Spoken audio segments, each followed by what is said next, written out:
Meta melakukan update lagi. Kali ini Meta itu menghilangkan fitur exclude targeting ya di dashboard kalian. Nah, mungkin teman-teman ada yang belum dapat, ada yang udah ya. Itu di mana sih? Jadi di sini. Cuman ini sebenarnya itu nggak penting-penting amat karena dari Meta sendiri juga menginfokan ini nggak terlalu signifikan sih dan nggak perlu dipikirkan banget. Dan ini juga real faktanya dari pengalaman aku melayani konsultasi klien lain, belum ada yang menginfokan gara-gara pakai ini tuh performanya itu jadi lebih oke misalnya gitu.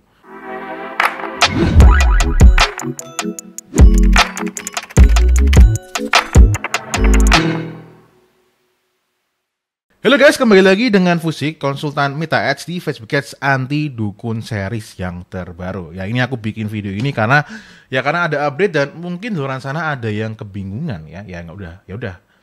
Kok belibet? Ya udah, aku bikin video baru ini. Oke, langsung aja kita masuk ke dashboard ya, kita bahas. Seperti biasa, untuk tahu fitur yang hilang itu atau yang udah di-update kan, bikin campaign aja. Katakanlah kali ini aku bikin campaign sales lah kayak gitu ya. Oke, kali ini aku bikinnya manual ya. Oke, bagian ini kita skip dulu ya. Kita mau masuk ke bagian sini dulu. Ya, jadi bagian yang di-update sama si Meta atau disunat sama Meta itu di bagian audiens ini ya. Tapi teman-teman harus switch dulu ke original ya. Ini kalian tetap switch aja. Nah, teman-teman di sini ya. Jadi yang dihilangkan tuh bukan di sini ya. Ntar tetap akan aku bahas di sini. Yang dihilangkan tuh yang di bagian sini. Jadi dulu ya itu ada exclude ya. Jadi misal teman-teman jadi sama seorang mastah gitu. Oh, agar nanti audiens kalian itu yang lihat iklan itu bukan yang orang yang demen dari marketplace misalnya gitu. Nah, terus exclude kan audiens misal kayak Tokopedia misalnya gitu ya, atau Amazon misalnya gitu. Itu nanti mereka yang suka itu tuh nggak akan lihat gitu. Ya tapi kenyataannya realnya di lapangan itu kayak itu tuh nggak terlalu ngefek banget. Buktinya apa? Ini biar tidak menjadi omdo ya. Ya, jadi buktinya di sini dari Meta sendiri ya. Jadi Meta itu kalau melakukan update itu dia akan menginfokan lewat semacam artikel seperti ini ya. Jadi di artikel ini ya, jadi mulai tanggal 29 Juli 2024 ya, si Meta bilang we are removing the ability to use detailed targeting exclusion ya. Exclusion itu yang di mana? Yang di sini tadi ya, itu dihilangin gitu. Terus si Meta bilang ya kan, ternyata ya a recent advertiser test show that the median cost conversion was 22.6% lower when not using detailed targeting exclusion versus when using detailed targeting exclusion. Jadi si Meta di sini mau bilang bahwa kalaupun kalian nggak menggunakan exclude targeting di sini, misalnya dia mengekskludekan Tokopedia dan sebagainya, itu it's okay. Berdasarkan dari testing dari tim kami si Meta, dia bilang ternyata malah hasil iklannya tuh 22,6%.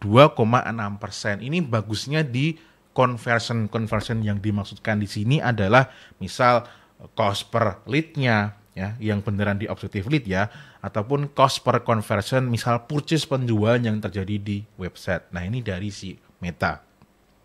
Terus kalau misal teman-teman di sini itu ada campaign atau ad set yang menggunakan exclude targeting ini, itu tetap masih bisa jalan, sebentar ada kok update-nya.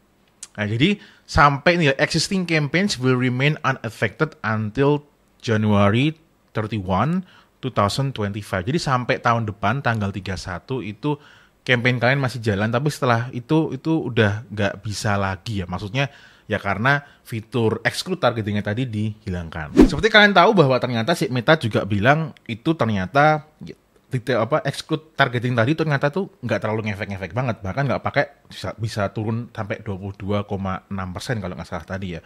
Nah, sebenarnya ada yang jauh lebih penting daripada itu, yaitu adalah lagi itu adalah ngulik di luar dashboard. Seperti salah satu teman kalian ya, Bro Ezar, yang itu lapor ke aku di DM Instagram, dia berhasil membantu kliennya dia. Jadi dia agensi itu, dia membantu kliennya dia itu bisa bisa membuat cost per purchase ya suatu produk itu mencapai di angka 6 ribuan ya. Produknya adalah, seingat aku adalah spray, tapi brandnya apa itu nggak bisa aku disclose. Aku pun juga nggak tahu. Di angka 6 ribuan.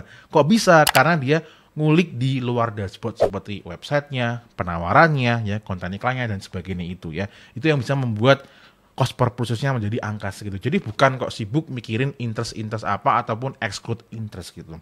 Misal kepingin mempelajari apa yang dipelajari sama Bro Eza tadi, itu ada di Facebook Kids Anti Dukun Series Premium di bawah. Ingat ini mahal dan nggak untuk semua orang ya, jadi hanya untuk orang-orang seperti Bro Eza ya, yang mau ngulik di luar dashboard. Kalau mau kepo ya silakan klik linknya di bawah.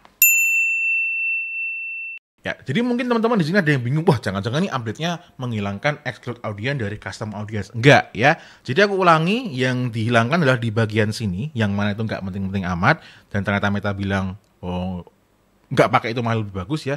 Jadi yang teman-teman khawatirkan itu di sini. Aku tahu ya, karena aku juga lihat update-nya dari si Ben Hit ya, aku khawatir, jangan-jangan yang di sini. Ternyata enggak. Jadi kalau teman-teman mau menggunakan exclude yang di sini, add exclusion di sini tuh masih bisa. Jadi misal nih, kalian mau exclude misal orang dari ya misal ini dari Hampers ini aku akun pinjem ya untuk nunjukin ke teman-teman ya, ataupun misal lookalike nih mau kalian exclude kan, atau mungkin custom audience ya, misal nih Hampers engagement Instagram misal gitu, atau mungkin mereka yang udah pernah beli suatu produk nggak kepengen kalian targetkan, katakanlah custom audience mereka yang purchase di website selama 60 hari, kalian nggak mau includekan itu di dalam iklan. Nah itu masih bisa, dan ini aku menyarankan juga kalau memang ada kebutuhan seperti itu. Oke, gitu aja di Facebook Kids Anti Dukun Series terbaru kali ini. Seperti kita sudah pelajari tadi, ternyata exclude targeting nggak penting-penting amat, bahkan Meta pun juga menginfokan bahwa berdasarkan data mereka nggak pakai itu pun ternyata hasilnya juga malah jauh lebih bagus. Apalagi kalau teman-teman nanti juga fokus ngulik di luar dashboard. Oke, begitu. As always, may we always live in prosperity. This is Fusik signing off. Bye-bye.